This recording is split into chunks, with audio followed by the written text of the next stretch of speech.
I regret dash you that the event has been cancel. ടെല്ലാണോ, tells ആണോ, to ടെല്ലാണോ, telling ആണോ? അപ്പൊ ഇതെന്ന് പറയുന്നത് എന്താണ്?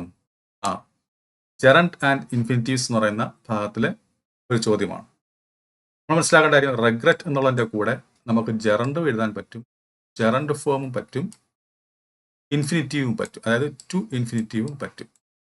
ജെറണ്ട് നമുക്കറിയാലോ ING ഫോം അല്ലേ? ജെറണ്ട് എന്ന് വെച്ചാൽ ING ഫോം ആണ്. അപ്പം ഐ റിഗ്രറ്റ് ടെല്ലിംഗ് എന്നും നമുക്ക് പറയാം, ടു ടെൽ എന്നും പറയാം.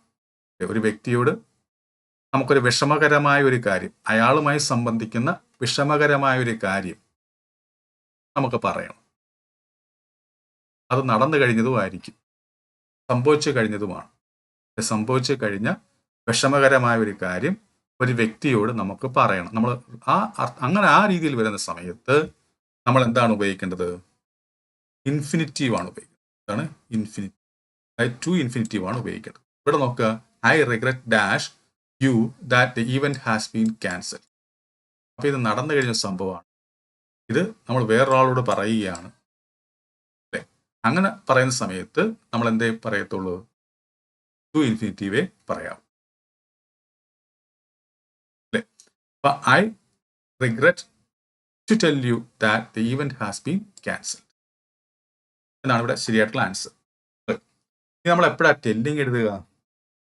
കഴിഞ്ഞ കാലത്തിൽ നമ്മൾ ദോഷകരമായ ഒരു കാര്യം ചെയ്തിട്ടുണ്ട് എങ്കിൽ അതിനെക്കുറിച്ച് പശ്ചാത്തപിക്കുന്നു എന്ന രീതിയിൽ പറയുമ്പോഴാണ് നമ്മൾ എന്തെഴുതേണ്ടത്? ജെറണ്ട് ഫോം എഴുതേണ്ടത്.